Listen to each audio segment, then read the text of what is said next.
Hi everyone, today I want to give you some useful information about copyright and how it will inevitably affect you as an artist. I hope you enjoy this video. If you do, please do subscribe here on YouTube and also consider checking me out over on Patreon, where I teach lots and lots of pastel techniques.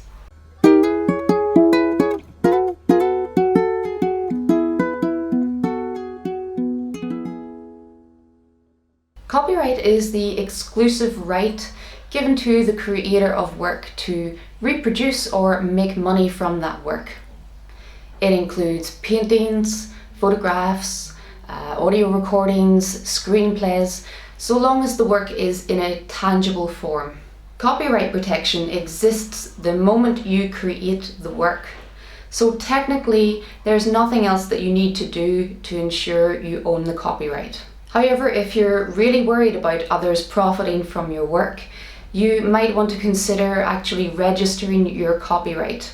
And how to do this will differ depending on what country you're in. This can be expensive though, and for many artists it's just not an option to register each and every piece of work. So what can you do if you want to post your work online, for example, and make sure that no one can steal it? Well, to be honest, people can usually find a way to steal things, but you can make it harder by ensuring that you only ever upload your work online in a low resolution. So take your image into Photoshop or something similar and reduce the size, only post it up in low resolution. This is the main method of deterrence that I use. Anyone trying to make reproductions from my website or my social media will find that they will increase in size to be very grainy, very poor quality, so not much luck in making prints from those. You can also watermark your images. I don't do this one personally, as I just prefer to post my work online without that distraction for people to enjoy. And anyway, a watermark can be quite easily removed on Photoshop, so it's not a foolproof method, but it is another deterrent that you can use. When you post your work online, you can mention your ownership of copyright within your post. Try using the keys Alt and G to make the little copyright symbol on a Mac keyboard, that is anyway. I'm sure there's an equivalent on a PC. Add this to your posts, letting people know and making it more difficult for them to claim ignorance. I'm talking about copyright mostly from my experience as a visual artist, mostly creating portraits and landscapes. If you're working more within the commercial industry, you want to make sure that you always use a contract stating the client's allowed usage of your work, and therefore avoiding any confusion in the future.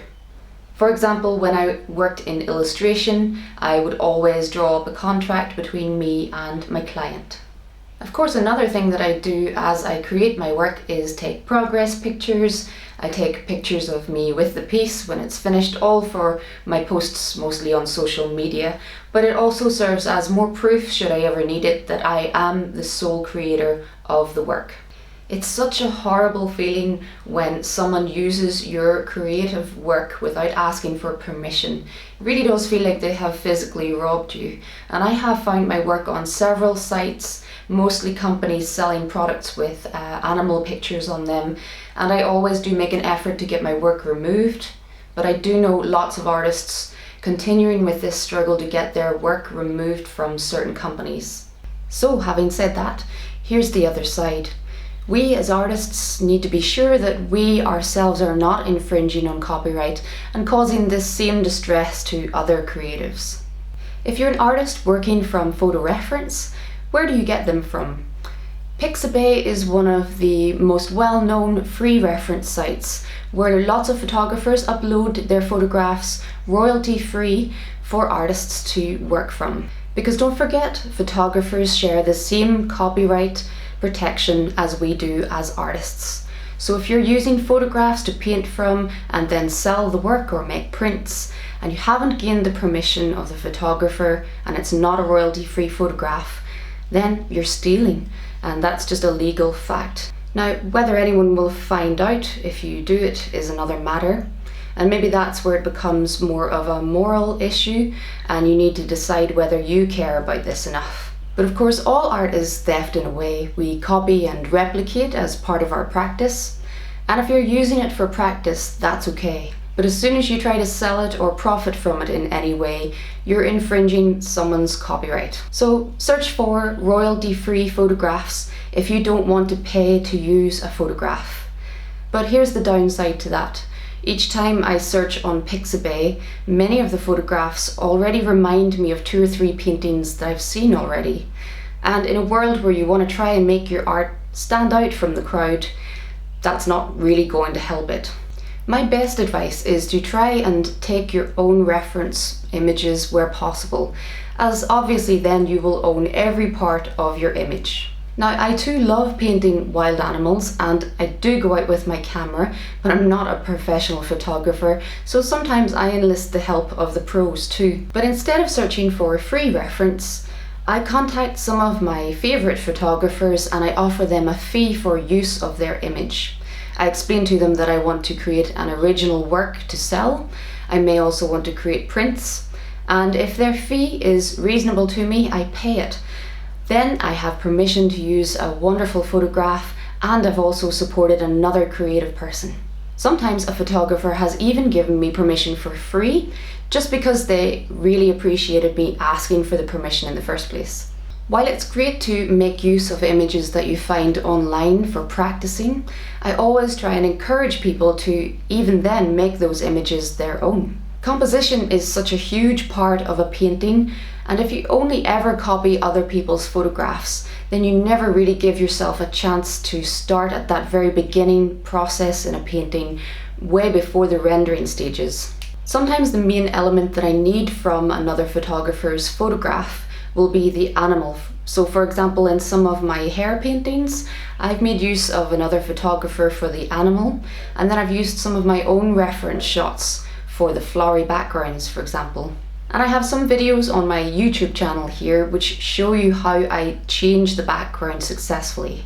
Another area these days that has become important to know about is in copying from another artist's tutorial. If you use a tutorial to create a work of art, then technically you do not own the copyright. You must not sell it, make prints of it, enter it in a competition, or in any way claim that you own the creative work. These works are designed for practice purposes only. But of course, it's fine to share them on your social media. Just try to always link back or give credit to the original tutorial. It's not that you can't show it to people, it's just that you mustn't profit from it. So if you're entering competitions, you really need to read their small print and make sure that your work is eligible. For example, one Facebook group that I love, the Pastel Society of America, actually prohibit the sharing of work that was created from another person's photograph. So this often means that I can't share a lot of my work there because I'm often working from clients' photos for my pet portraits. But I have to say it is a rule that I support because they are trying to encourage people to be 100% original, and that's no bad thing. So my main message from this video is to look at it from both perspectives and try to always be both legally and morally in the right when it comes to copyright. No one likes to have something stolen from them, so try to respect and understand the copyright of every creative person's work and strive to be as original as you can. I hope that you've enjoyed this video and that it has given you some really useful information.